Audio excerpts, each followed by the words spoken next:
Hi, welcome to Box on the Box Rock and Celluloid, Botbrack for short. Remember to share and subscribe if you enjoy these videos. So, continuing my top 10 films by some of my favourite directors today. So, I'm looking at John Frankenheimer today. So, John Frankenheimer's one of the directors who came up in the TV era. So, there's him, Sidney Lumet, Arthur Penn, Sam Peckinpah. They basically, cut their teeth in TV. Got them working with actors, some really good actors, and they made critically acclaimed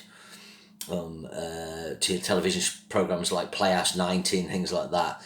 And that led them to getting their, first feature films. And Frankenheimer, pretty early on, he did The Young Stranger, and then he did a film called The Young Savages with Burt Lancaster, and Burt Lancaster was going to become a key collaborator. And very early on in his career, he was like just rattling out films. He had three out in 1962, two out in 64, two out in 66. Obviously just wanted to keep working. Pretty easy one, this. I mean, Frankenheimer, he's a mixed bag. He's got some terrible films like The Island of Dr. Monroe.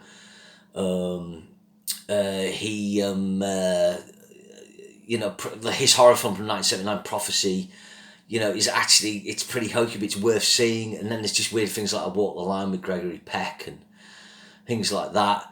But the one I consider which didn't make the cut is his last film, Reindeer Games. This is a good little neo-noir. Not great.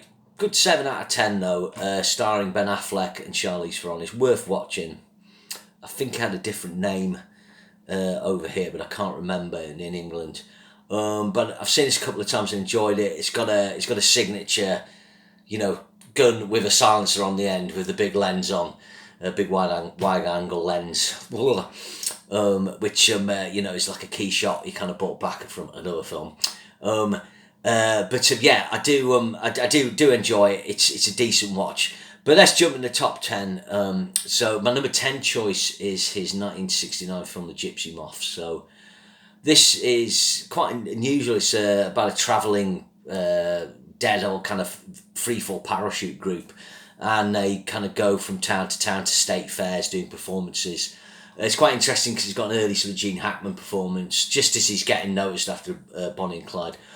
But it's also got a kind of May-September romance scene between Deborah Kerr and Burt Lancaster, and it's probably one of Deborah Kerr's last kind of. The film wasn't a hit, but kind of she's still like not a big star, but a name. She's had a really long career. I mean, this was like 25 years after Colonel Blimp and stuff like that. And Lancaster's doing what he did at this time, where he's starting to kind of recognise his age more. He's kind of playing, the 55-year-old guy who's past his best. And that's something he'll explore in The Swimmer. And then, he kind of did some cool westerns as well around this time and after this. Interesting actor, interesting star. But, it's a good film. It's got a good atmosphere. It's a depiction of small-town milieu. Good cast. Scott Wilson, actor I really like. Plot spoiler, so... if you've not seen it, don't listen to this, but like Burt Lancaster actually dies not halfway through, maybe a bit after that, but it's quite shocking. It's almost like he kind of commits suicide. I don't know, it's quite vague. He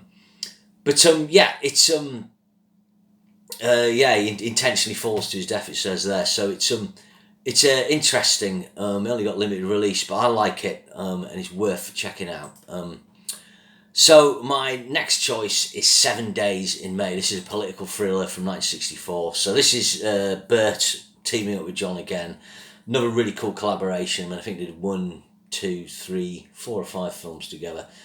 It's got Kirk Douglas in it as well, which is another cool actor collaborator for Burt Lancaster. So this is good. Really good cast. Makes quite cool use of TV screens in the frame. So it was quite early on in that kind of media thing, Frankenheimer. Sort of, you're watching the film, but you've got the extra media in the frame. We just see that all the time now. I must confess, I've not seen this for a long time, but it's a good Cold War thriller. It's slightly shot, it's slightly acted, and it's got that realism. Frankenheimer done a bit of docu stuff, I think, But he makes use of kind of location shooting. The black and white cinematography in the 60s always looks better and more real, I think. And the types of camera lenses he uses and the techniques give it that vibrancy that's of its time, but it's really cool. So that's my number 9 choice. My number 8 choice is his 1977 thriller Black Sunday. So this is cool. Quite prescient as well, because it's about Mossad agents who are tracking Black September terrorists who are basically pro-Palestine. It's got the German actress in it, Martha Keller. You remember her from the Marathon Man. Don't know what she does now, but she had a brief Hollywood career. It was pretty effective. She's very good in this. This is an exciting film. Bruce Dern's really good. He plays a disgruntled Vietnam vet who she basically turns. And what he does, he's going to fly an airship, a blimp, as it were. Sorry, my arm's itching. Over the Super Bowl. He's going to blow up a horrible nail bomb. And there's a really good bit where they do like a test of this. And then a guy gets blatted in it. And it's kind of a model, but it's still pretty shocking. But it's good. It's got Stephen Keats in it as well. He's quite a cool actor. He's dead now, but he's in the Robert Mitchum film. He's in another of my top 10s. Friends of Eddie Coyle. So it's a good cast. Fritz Weaver. And Robert Shaw plays Robert Shaw coming off the back of Jaws. This was an $8 million budget, $15.8 million box office. So I think there's a perception Frankenheimer tailed off in the 70s, but he did have a couple of hits, and this was one of them. Prophecy actually was quite a reasonably sized hit. So 50.8, yeah, if you released it now, it's going to be a good sized hit. I think also this was written by Thomas Harris, the novelist who did Silence of the Lambs and so on, the Hannibal Lecter stories. I think the criticism of this, I mean, it's 143 minutes long, it's too long. The climax has a big action sequence with the blimp and helicopter chase, which is cool. But it just, Frankenheimer's a really good action director, but he loses grip of the pacing. He should have trimmed the edit. He loses his kind of cinematic awareness, I think, and that kind of drops it from an 8 out of 10 to a 7, but it's well worth checking out. It kind of mixes the international espionage thriller with the disaster movie, and it's pretty effective. Okay, so my number 7th choice is part of his big splurge in 1962, so he got a DGA nomination for this, and it's Birdman of Alcatraz, so probably his best collaboration with Burt Lancaster. Burt was nominated for an Oscar for this, he's great in it, and it's about it's largely fictionalised about Robert Stroud. Apparently the real Robert Stroud, the real Birdman of Alcatraz, was a fucking psycho. That's why he was in Alcatraz. But obviously he wrote books about it, and he studied the ornithology from his jail cell and in the prison yard of the birds around there. Cool bit was a riot, and he kind of sits it out. But like I say, really the film, it uses the Stroud character story to kind of look at how having an activity in prison and so on can be therapeutic for a prisoner and help to rehabilitate them. Obviously because that's a kind of controversy with the prison system, particularly in America. So he's kind of using that, like I say, allegedly, apparently, the real Robert Stroud was, mad. It says, although he's constantly denied parole, he's transferred to another prison. I'm not sure what happened to Stroud. Maybe he just stayed in prison. Anyway, I've digressed there, sorry. But that's a really great film. So closely pipping it is teaming up with Burt again in 1964. This is The Train. So this is a very good film. It's a World War II thriller. Burt Lancaster plays a member of the French Resistance it's his mission. He's got a team together to stop the Nazis stealing art out of his country. So it's really good. It's got Jean Moreau in it. He uses, I forget who does the cinematography, just 1 second. Yeah, Jean Tournier. I think he did Moonraker as well. It's quite interesting. He's using a French cinematographer. He's quite European. He had a European sensibility, Frankenheimer. And he comes across in this. Paul Scofield in his role before Man for All Seasons is really good as a Nazi. Really good final scene. Shows the sacrifice of the resistance. If you're interested in the French resistance, check out Army of what's it called? It's Jean-Pierre Melville. Really good. I've forgotten the title of it, but it's from about 1969, 1970. Really good. Probably the best French resistance film if you're interested. Army of Shadows. Apologies. Yes, this is really good. 133 minutes long, so it's got an epic quality, but it's gripping. I mean, they did that Monuments Man, you know, the George Clooney thing, but this is the we must protect the art from the Nazis film. Superb, really good. And again, you've got the handheld camera, you've got the kind of modern tech of the time using to put you in the action, to shoot the train sequences. Really good. A good partnership. Lancaster and Frankenheimer. You know, probably gets overlooked in director-star partnerships, but you know, a very solid one. Okay, so my number 5 choice is his kind of comeback film. So basically, Frankenheimer, you know, things had gone off the boil after Prophecy. He had flops with the Challenge, Holcroft Covenant, 52 Pickup, Dead Bang. The fourth was supposed to be quite good. Then he went into TV and he did. Sorry, I'm itching again. He went into TV and he did George Wallace biopic, and he did a film about Andersonville, which came in to check out. So Andersonville is one of the first concentration camps in the American Civil War. Really appalling conditions. I'm not sure what the plot is, but there's a couple of other things he did. He won Emmys, and I think he had a drink problem and he got sober. So he kind of got back, and then he got offered the Island of Dr. Monroe, and this should have finished his career. Because that's a disaster, but basically he was clearing up the disastrous mess and sticking to the script. So I'm guessing the studios must have realised, well, John Frankenheimer did his best and brought the film back on budget, back on time, and that got him the film Ronin, which was in his wheelhouse. I would describe it as an international espionage car chase thriller. Robert De Niro coming off the back of Heat, so still looking pretty cool and kind of using his Heat persona. Jean Reno Hoff, the professional Leon. It was a $55 million budget. It says here it grossed $70 million. I think that was more than that. I think it was more like 100, but it's a really good cast. Natasha McElhone, John Bean, Stellan Skarsgård. This was before McElhone and Skarsgård were really well known. Jonathan Pryce, he plays an RA guy. Mikael Lonsdale appears in a really cool sequence. He explains the meaning of the Ronin, and he repairs. Actually, he's helped De Niro repair his wound. I can't remember. There's a great bit where De Niro kind of operates on himself. But it's really good. He uses a mirror. If you ever get shot and you need to operate on yourself, you'll learn from this. But it's good. It's kind of one of those ones where it's quite hard to follow the plot, but it's got 2 fantastic car chases. It's kind of like Saving Private Ryan in that respect, which it's big battle, it starts big battle, and this has got starts and ends with 2. Actually, the main car chases are more in the into the bit of the film. It's really good. It's all shot for real. There's no CGI. It's all great in camera action.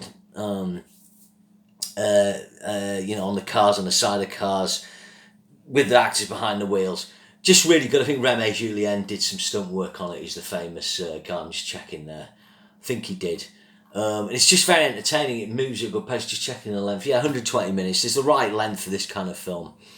So a really good film. It's a really good enjoyable film. Probably not as artistically good as like The Train or Birdman or Gypsy Moth 7 Days maybe. But it just showed that this guy knew how to make films and had been a filmmaker of note. And it was a pleasure to see. So my number 4 choice gets overlooked because its predecessors, one of the great cop films. But there's an argument that Hackman's performance is better in this film, and it's not. It doesn't, and it's suitably different from the first film. That you really need to watch both the French Connection and the French Connection 2. My 4th choice. Let me just get this up. So this wasn't anything like the hit that. The original was. It grossed $12.5 million on a 4.3 budget, so it's still half the amount of the French Connection. But I think, with this, I think Hackman actually won the BAFTA for Best Actor for this, and quite rightly so. Hackman's on an amazing hot streak here, Bonnie and Clyde, Never Sang for My Father, The Conversation, French Connection, then he does this. He's absolutely superb in this. His cold turkey scene's fucking amazing, and because what's awesome is that he evokes sympathy where he doesn't warrant it, because Popeye Doyle's a bastard and he's a racist and he's not an easy guy to work with. The French cop he works with, and he's a decent guy and he's a reasonable guy. And, Popeye Doyle's being a dick, but it's a really good scene. I like the way he uses Bernard Fresson. He's called, I guess he's a French actor. And there's a really interesting chase at the end, and Frankenheimer uses handheld camera, and it's attached to the body somehow. The photographic quality changes, and it's a bit odd. It's from Popeye's point of view, but it's quite interesting. It kind of predates Point Break, the foot chase that Catherine Bigelow did with the Steadicam, which is super smooth, and then it goes over the fence. So it's crude, but it's interesting. Quite experimental. It's well shot again. It's just under 2 hours. It's tense. Gets into the Marseille drug trade again. Frankenheimer uses his Euro sensibilities to get get that French flavour, get the sense of Europe, which I really like. Okay, so keeping the Europe theme, we come to my number 3 choice. Could have been 2 this, because it really was a favourite when I was a kid, and I still really like it, and it is Grand Prix. I think this would be higher if it didn't have the soap opera plot. Effectively, it uses the old disaster movie trick where you've got the action, you've got the event or events, which are the races within this, the championship, and you've got the romantic entanglements and so on of people. But he got a DJ award for outstanding directing. I think the reason for this why is because he basically knocks it out of the park, him and his team, with this. They get the cameras on the cars. They were radio controlled, remote controlled somehow, and basically the car, you get the in-car camera footage at a low angle, and the camera would spin round, and you'd have the actual actor in the car. The race sequences on this are shot brilliantly. It captures the era of Formula One perfectly, and the use of great drivers like Graham Hill, Jochen Rindt, guys like that. Now, Steve McQueen was trying to do a rival film at the time, and he had a few other guys signed up. Maybe it was Jackie Stewart. Not sure who the other guys were, but Frankenheimer got the punch on him. And there's always talk that the McQueen one would have been better because he races, but I think McQueen's problem is his lack of objectiveness. Maybe because he raced and he's McQueen, may have undone it, and you can see what happened with Le Mans, the film. But yeah, this is brilliantly shot. I think the cast is really well. I mean, you got James Garn, Eve Marie Saint, Toshiro Mifune, Brian Bedford, interesting, an English actor who, you don't see a lot of, but he's playing the kind of... Well, he looks like Jimmy Clark, actually, but he's kind of based on Sterling Moss. Jessica Walter, the late Jessica Walter's in it, of course. Superb play, Misty for Me. And Antonio Sabato, he plays the young Lorenzo Bandini-style driver. If you know your Formula One, there's some quite... So this is a huge hit. It was $9 million budget, $20.8 million gross. Very long, 180 minutes. It is long, but... Christ, it must have been one of the longest films up to that point, but it's just brilliantly shot. Maurice Jarre's not a film composer, massive one, but he's a great score, and it's got my all-time favourite. Sounds awful, death in the film. It's awful, but even on Tom when he goes up the speed bank at Monza and he flips out of the car, lands in the tree. I mean, it was just so spectacular. I'm just looking at the drivers here. Jim Clarkson, Fangio, Phil Hill. There's Dan Gurney's. Yeah, they shot race footage. Dan Gurney's in it. A lot of guys who are the big guys. It's like having Hamilton and bloody Bottas and guys like that in it. Okay, so my Frankenheimer top 10 had Gypsy Moths, 7 Days in May, Black Sunday, Birmingham Alcatraz, The Train, Ronin, French Connection to Grand Prix. So my number 2 choice is Seconds. So this is his dark sci-fi psychological thriller with Rock Hudson. Sorry, just racking my brain now. I'm just going back. I've just come out with my filmography. I just want to check the tech on this. He's nominated for Palme d'Or for this. This flopped at the time. I think it's a great film. It's got a great Jerry Goldsmith score. I think it's ahead of its time. You see kind of remakes of this. There's a Ryan Reynolds film. Name escapes me, with Ben Kingsley, but it's basically a play on Seconds. So basically, you've got your guy having a midlife crisis, doesn't like his life. He goes to a company who give him plastic surgery, make him younger and give him a new identity. But, you can change what's outside here, but not what's in. That's basically the moral. But it's got great cinematography by James Wong Howe. He uses lovely distortion on lenses, lots of wide-angle shots as well, creating a sort of unease. Rock Hudson, easily his best performance, and it's got that a metatextual thing where Rock Hudson's a gay man in real life pretending to be straight in his Hollywood life. So he's hiding something. So the film taps into that. Maybe Frankenheimer didn't know that at the time, but you can look at it at that level. It's really good. It's really disturbing ending as well, and you kind of realise, what happens with the seconds, what really happens. But it was a bomb. But yeah, it's well worth checking out. And this just pipped Grand Prix because I think it's like a really, really cool film.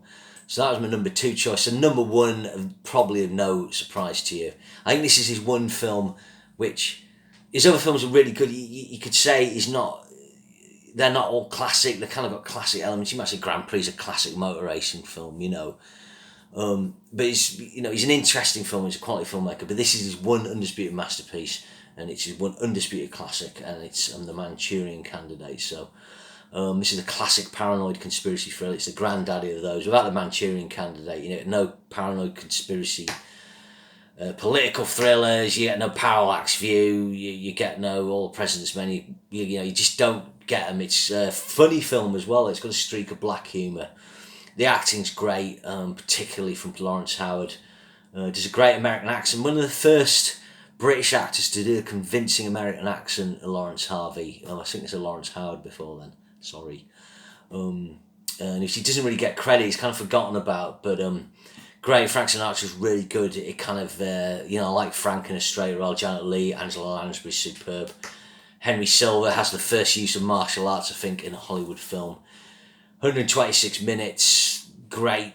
The card motif, the music's cool, really good. And there's my favourite bit is the assassination where the dad of the girl Lawrence Harvey's maybe going to marry, has got the milk, and then it comes in a low angle shot, the wide angle lens, of the gun silencer, and then the hole appears in the milk.